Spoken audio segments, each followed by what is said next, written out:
Sampai sini ada pertanyaan? Banyak. Ambil ilmunya, amalkan, mati masuk surga. Tidak usah terlalu banyak nanya. Masya Allah.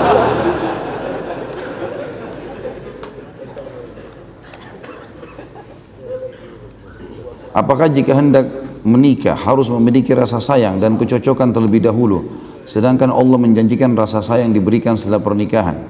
Karena mayoritas akhwat menolak, bahkan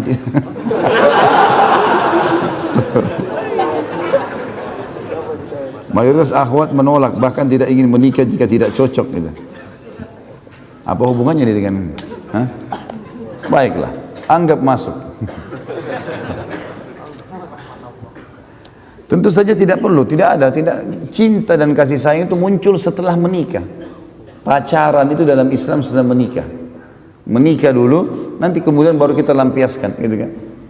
Apa saja kata-kata, tatapan mata, ciuman, semuanya lampiaskan setelah nikah. Sebelum nikah nggak boleh, haram. Setelah nikah pahala, gitu kan. Kalau masalah akhwat ada yang menolak, nggak usah putus asa. Banyak akhwat yang lain. Banyak sekali. Jangan putus asa, ditolak lamaran di sini, tolak lamar yang sana. Ini nolak lamar yang sana. Insya Allah nanti dapat itu. Asal memang yang sepadan, kan itu. Kebanyakan orang ditolak karena memang tidak sepadan. Harus mengerti juga. Saya mau nikah harus tinggi, putih, cantik. Ya tunggu di surga bidadari. Terlalu cerewet. Yang pendek datang nggak mau, yang tinggi nggak mau, yang gemuk nggak mau, yang kurus nggak mau. Mau yang mana? Rewel ini. Akhirnya nanti malaikat mau datang baru nyesal. Sudah nikah tutup mata. Bujang-bujang.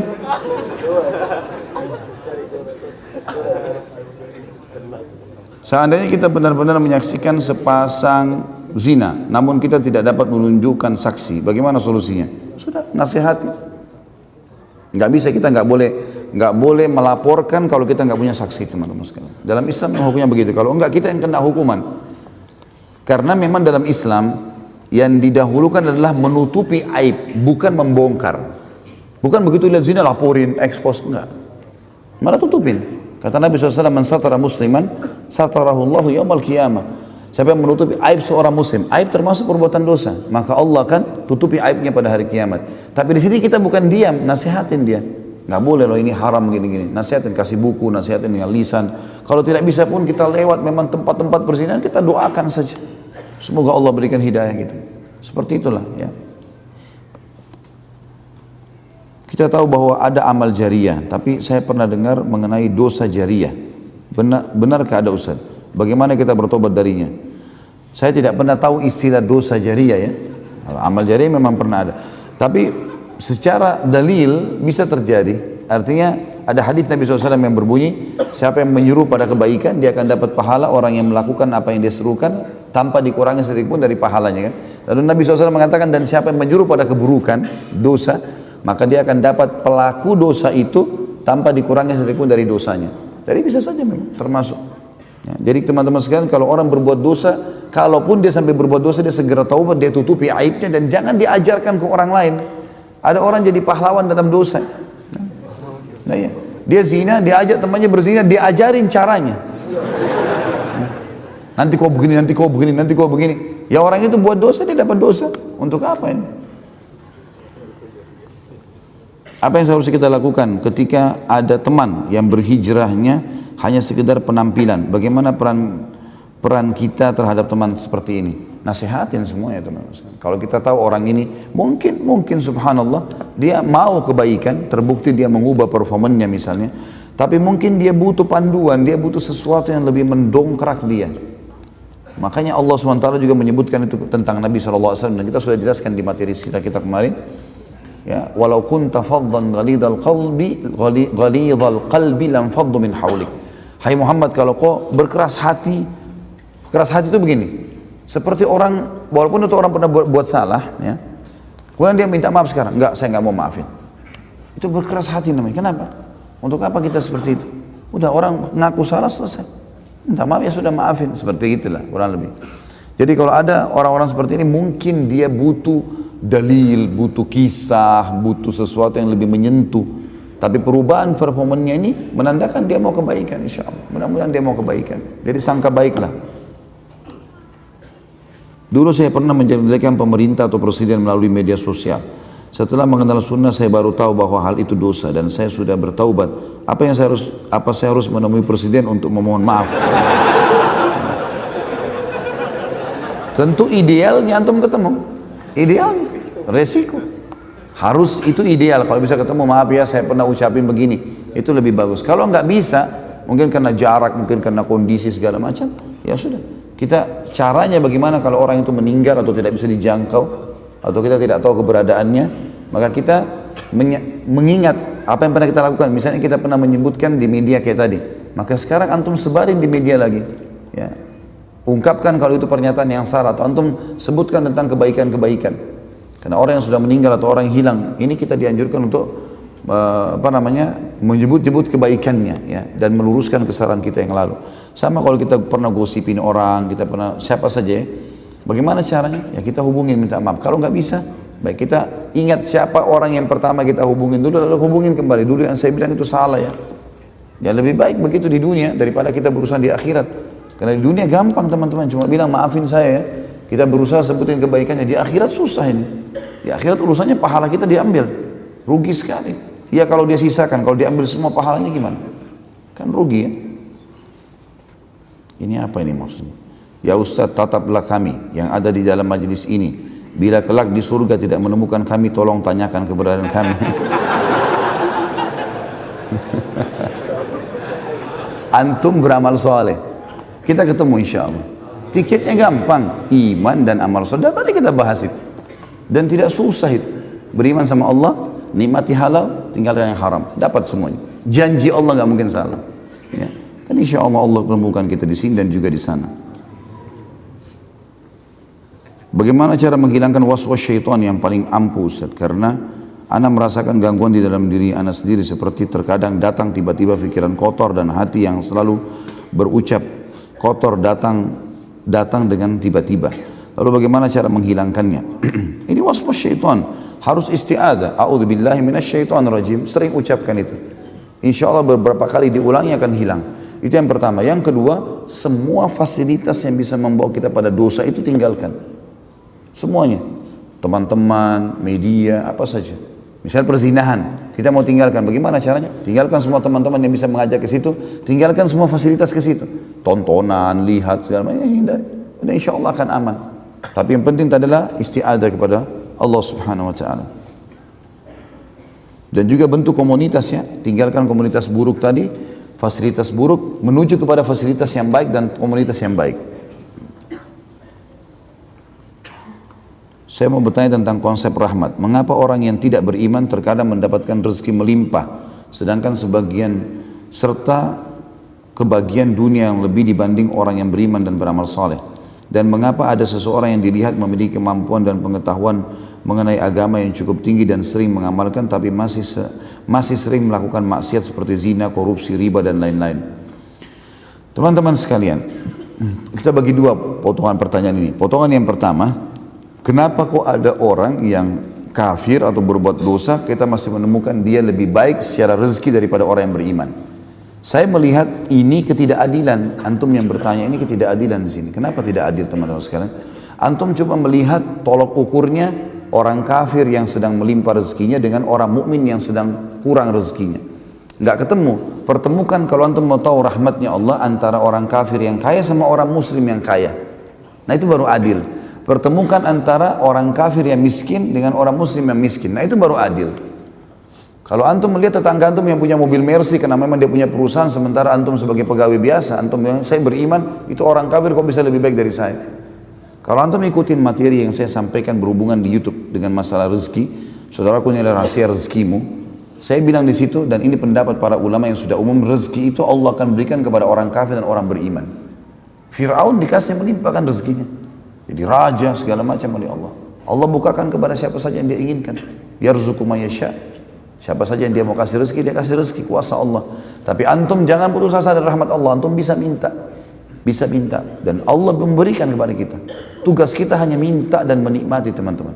Minta, merengek kepada Allah, manja dengan Allah. Kalau bahasa saya lebih banyak manja dengan Allah. Minta, merengek, ya Allah berikan, ya Allah berikan. Sabar, nikmati prosesnya, pasti dapat. Pepatah bahasa Arab jelas, manjadda wajad. Siapa yang berusaha dia akan dapat. Dalam firman Allah juga berbunyi, a'udzubillahi minasyaitonirrajim walladzina jahadu fina lanahdiyannahum subulana. Orang-orang yang berusaha untuk menuju ke jalan-jalan kami akan berikan petunjuk ke jalan kami. Artinya pasti akan ada titik finishnya itu, akan ada garis terakhirnya aku dapatkan. Sabar. Kalau antum sudah mengatakan Rabbana atau Allahumma, ya Allah, itu pembukanya sudah ada garis startnya, udah ada garis finishnya itu. Antum tinggal nikmati proses. Mungkin tinggal 2 hari lagi berdoa Allah kasih. Nikmati proses. Kalau masalah yang kedua ini, kenapa masih ada orang yang melakukan ibadah, punya ilmu tinggi, tapi masih zina, korupsi dan riba dan lain-lain? Ini tanda tanya. Ilmunya berarti tidak bermanfaat buat dia. Ya. Mestinya dia tidak melakukannya. Kalaupun mereka terjerumus dalam kesalahan, mereka segera taubat. Ada di antara sahabat juga yang berzina, ada sahabat yang sempat melakukan perkara, tapi mereka bertaubat. Mereka kembali ke jalan Allah. Tapi kalau dia terus terjerumus dalam hal itu, tidak mungkin ini. Pasti berarti ilmunya tidak berbekas pada dia. Ya, kadang-kadang orang kalau menuntut ilmu memang hanya untuk urusan dunia ini berat memang teman-teman sekalian. Karena ilmunya tidak jadi pengawas bagi dia. Tapi kalau dia niat ilmu itu ilmu syar'i, seperti antum hadir di majelis ini, bukan hanya karena seremoni, hanya untuk meramaikan atau testimoni, coba-coba karena teman aja, enggak. Saya datang, saya mau dengar apa sih agama sampaikan, lalu saya amalkan. Nah itu manfaatnya besar. Dan efek majelis ilmu yang ikhlas, itu pasti antum akan rasakan lebih dekat dengan Allah, lebih semangat ibadah dan lebih takut berbuat dosa. Nah itu memang efeknya, itu dijaga. Dulu saya pernah kuliah dengan cara tanda kutip jalan belakang. Sekarang saya sudah lulus dan sudah bekerja. Dari ijazah yang saya dapatkan dengan cara tanda kutip tidak pantas. Apa penghasilan saya barakah atau haram?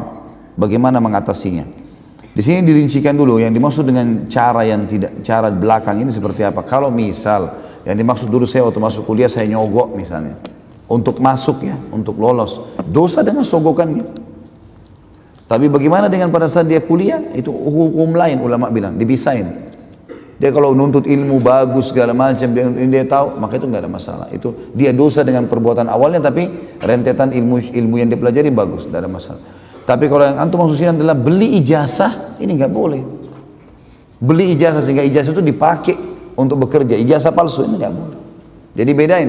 Kalau hanya sekitar masuk karena persaingan kemudian dia bayar, ini dosa, ini sogokan, dan ini dosa besar. Tapi setelahnya kalau dia bekerja segala macam, ini adalah berbeda. Ya, tidak disangkut pautkan dengan pendapatnya yang tetap halal kalau pekerjaannya halal, atau tetap kuliahnya bagus, tidak ada masalah kalau memang itu adalah sesuatu yang baik saja gitu. Terlebih lagi kalau kata para ulama, orang hidup di wilayah-wilayah atau negara-negara yang tidak bisa lolos kecuali dengan cara seperti itu misalnya, dia tidak bisa lolos lagi, harus dengan cara itu. Kalau dia tidak memberi, dia tidak akan semua. Anda ingin tanyakan tentang adab berbicara pada orang tua. Sebelumnya Anda ingin menceritakan kalau sudah beberapa tahun terakhir ibu Anda mengalami masalah pendengaran dan setiap kali Anda berbicara selalu dengan nada tinggi dan selalu mengulang-ulang pembicaraan. Bagaimana hukumnya Ustaz? Apakah Anda termasuk orang yang berdosa? Innamal a'malu binniyat. Niatnya gimana? Kalau ibunya lagi pendengarannya enggak jelas gitu kan, kemudian diikuti niat, ini ibu saya waktu kecil suka marahin saya, ya sekalian saya teriak-teriak sekarang. Nah, itu dosa. Tapi kalau memang betul-betul ibunya nggak dengar, lalu kemudian dia tinggikan nadanya betul-betul murni hanya sekedar mau memberikan pendengaran, nggak ada masalah. Karena itu harus dilakukan. Kalau tidak ibunya nggak tahu apa maksudnya. Jadi di sini kembali kepada niatnya. Orang yang sudah belajar sunnah ketika meninggal, pengurusan jenazahnya masih dengan cara kebiasaan orang-orang di lingkungannya. Misal pakai menabur bunga, tahlilan dan lain-lain dilakukan oleh keluarganya. Apakah si mayit mendapatkan dosa dengan apa yang dilakukan oleh keluarganya? Tentu lebih baik seseorang di antara kita menulis wasiat. Mumpung antum hidup, antum tulis wasiat. Saya minta kalau saya meninggal caranya seperti ini. Tulis wasiat. Dijalankan seperti sunnah Nabi SAW atau ada buku kita titipin. Karena Nabi SAW perintahkan wasiat itu. Kata Nabi SAW, janganlah seseorang di antara kalian terlintas di benaknya sesuatu sudah 3 hari, maka kecuali dia sudah tulis dalam bentuk wasiat. utang di mana, mau dikuburkan seperti apa, nanti anak-anak saya mau wasiatkan anak dan istri saya harus seperti ini kalau saya meninggal. Tulis wasiat, pesan-pesan. Masalah nanti mereka langgar itu tuh urusan nanti, urusan mereka sama Allah. Tapi kita sudah lepas. Kita sudah lepas. Kalau kita pun meninggal, saya minta meninggal diurus dengan begini-begini, atau saya disolati di masjid ini, misalnya di kotanya, karena dia tahu di situ adalah orang mengikuti sunnah Nabi SAW, maka itu insya Allah aman. Kalau ada pelanggaran setelah itu bukan urusan dia lagi. Yang penting dia sudah sampaikan. Apakah ada larangan memancing sedangkan istri sedang hamil? Apa termasuk membunuh makhluk Allah? Tidak ada hubungannya. Apa hubungannya? Kecuali pancing antum taruh di istri antum ya. La haula wa la quwwata illa billah. Gak apa-apa ini. Bolehkah menikah dengan alasan saya takut terjerumus ke dalam maksiat dan posisi saya masih mahasiswa, dan ketika sudah menikah saya tetap melanjutkan kuliah saya dan bisa hidup masing-masing masih ditanggung oleh orang tua? Boleh sekali. Nggak ada hubungannya menikah dengan prestasi dunia. Kalau antum mau ke masjid nanti kalau ada motor atau ada kendaraan maka tidak akan sholat-sholat di masjid kan? Nggak dihubungkan dengan prestasi dunia, nggak ada hubungannya. Menikah nggak ada hubungannya dengan sarjana, nggak ada hubungannya dengan ijazah. Para sahabat itu mudah sekali mereka kalau mau nikah. Hari ini dia lihat cocok, dia datang ke rumah melamar, malam sudah suami istri. Mudah, gampang. Kalau mati sudah masuk, dapat pahalanya. Kalau antum kan Masya Allah sekian tahun dulu sudah S1, nanti punya mobil, nanti punya rumah, lama-lama putih semua rambutnya baru mau nikah. Menikah saya nggak ada hubungannya sama sekali. Jika saya pernah merusak barang orang lain dan saya pergi begitu saja tanpa adanya tanggung jawab dan saya sangat menyesali perbuatan, bagaimana cara saya bertobat? Sedangkan orang yang saya zalimi tidak pernah ketemu. Usahakan dulu, cari tahu di mana orang itu. Ini bahaya, haknya orang, nggak boleh main-main di sini. Harus cari dulu orang itu. Kalau betul-betul tidak ketemu, maka nilai barang itu atau barang yang sama sedekahkan atas nama orang itu. Misalnya handphone, kita beli handphone senilai itu. Misalnya nilainya dulu berapa? Senilai, bukan produknya ya. Karena kalau produk bisa saya sudah tidak muncul lagi nilainya. Misal pada zaman 5 tahun yang lalu HP ini harganya 10 juta misalnya. Kalau sekarang sudah nggak ada nilainya HP itu, mungkin sudah tidak keluar lagi. Jadi nilainya, nilai 10 juta pada saat itu kita keluarkan. Sedekahkan atas nama orang itu. Itu solusi terdekat. Sekarang anak terpaksa dan urgen kerja di perusahaan rokok. Apa anak salah Ustaz? Karena sudah cari-cari kerja belum ada yang terima. Sedangkan istri anak hamil. Anak bingung kalau nganggur nggak ada penghasilan untuk istri. Apa yang anak harus lakukan? Mohon masukannya. Terus kalau anak belum dapat kerja yang halal dan baik, anak takut resign. Sedangkan harus biaya istri. Terus tabungan anak sudah nggak ada. Barang-barang sampai ada yang sudah anak jual Ustaz. Sewaktu anak nganggur lama kemarin. Keluar dari pekerjaan riba terasa berat. Tapi semoga Allah memberikan keringanan anak. Ya akhi, iman itu adalah keyakinan kepada Allah subhanahu wa ta'ala. Dan Allah itu, innallaha la yukhliful mi'ad. Allah tidak akan pungkiri janjinya. Enggak mungkin. Dan memang sudah menjadi, Allah janjikan baik-baik pasti. Di antaranya hadis Nabi SAW yang sahih, man taraka syai'an lillah abdalu khairan min. Siapa yang meninggalkan sesuatu karena Allah, antum tinggalkan bank riba karena takut dosa. Pasti Allah akan gantikan sesuatu yang lebih baik. Baik Ustaz, saya sudah berusaha melamar sana sini belum diterima. Akhirnya saya kerja lagi di perusahaan rokok. Sama antum dari riba ke rokok.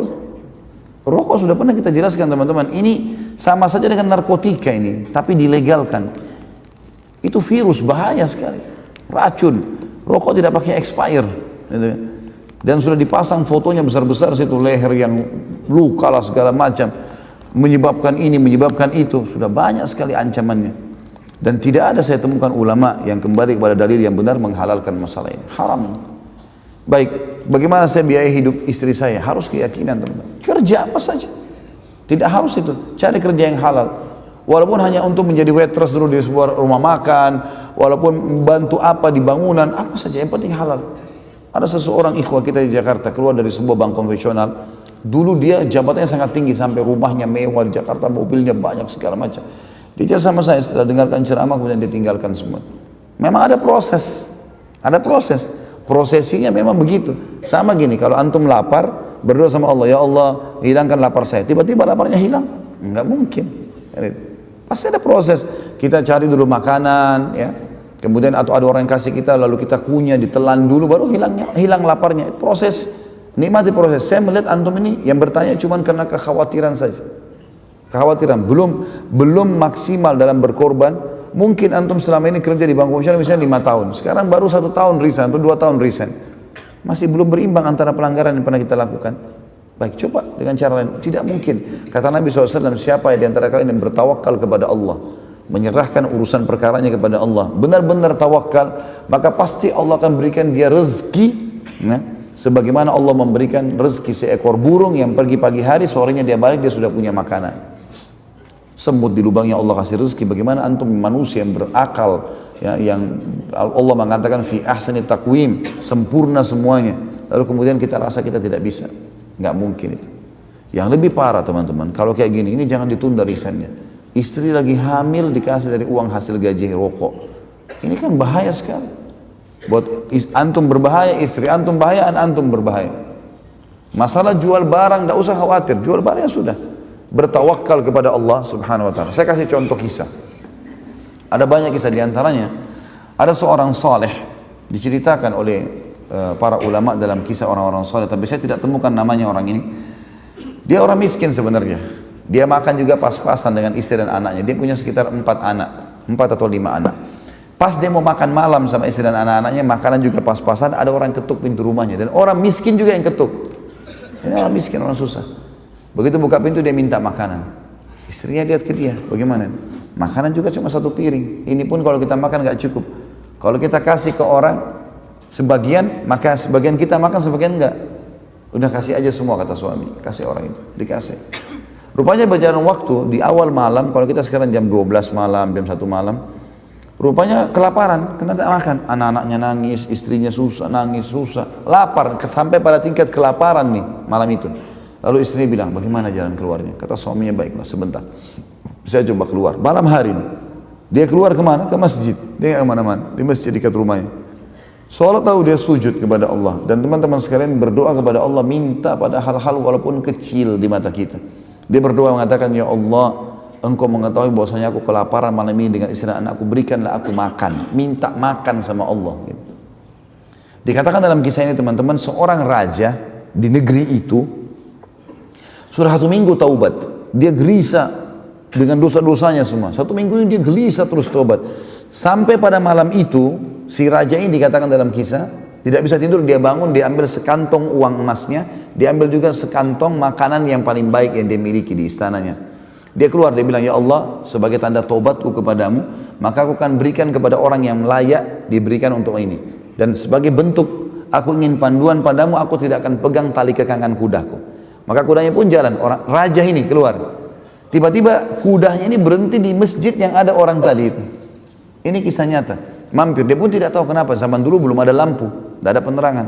Kenapa kok mampir di masjid? Dia bilang, saya turun, kata rajanya, saya bawa kantong itu, begitu saya masuk, saya dengar suara. Saya dekat, orang itu lagi berdoa, dan doanya, ya Allah, aku lapar dan berikanlah aku makanan untukku dan istri dan anak-anakku. Jadi itu terus yang diucapkan sama dia, minta makanan, karena ini lagi dibutuhkan. Ya. Dan orang beriman biasanya seperti ini. Mereka selalu memenuhi, meminta hajatnya kepada Allah per item yang dia minta. Dan memang dia tidak buru-buru untuk meminta sesuatu ke depannya, karena dia pikir dia mau setiap saat berdoa terus. Dia cerita, setelah saya salam, kata si raja ini, saya raja di wilayah ini dan saya sudah baru saya tobat kepada Allah, saya dengar kau kelaparan, ini harta terbaik saya, ini juga kantong makanan, silakan. Terus rajanya bilang, dan kalau kau satu waktu butuh apa saja, datang kepada saya. Ini istana saya sudah tahu, datang saja, saya akan berikan kamu. Apa jawaban orang saleh ini? Kalaupun saya punya hajat, wahai raja, saya tidak akan datang ke istana anda, tapi saya akan datang ke istana Allah di sini, masjid yang telah mengutus anda datang kepada saya. Ini butuh keyakinan teman-teman sekalian. Ingat, lihat di sekitar kita banyaknya serangga, banyaknya hewan yang Allah berikan makanan. Ini waswas syaitan, harus dilawan. Enggak boleh tidak, dengan penuh keyakinan.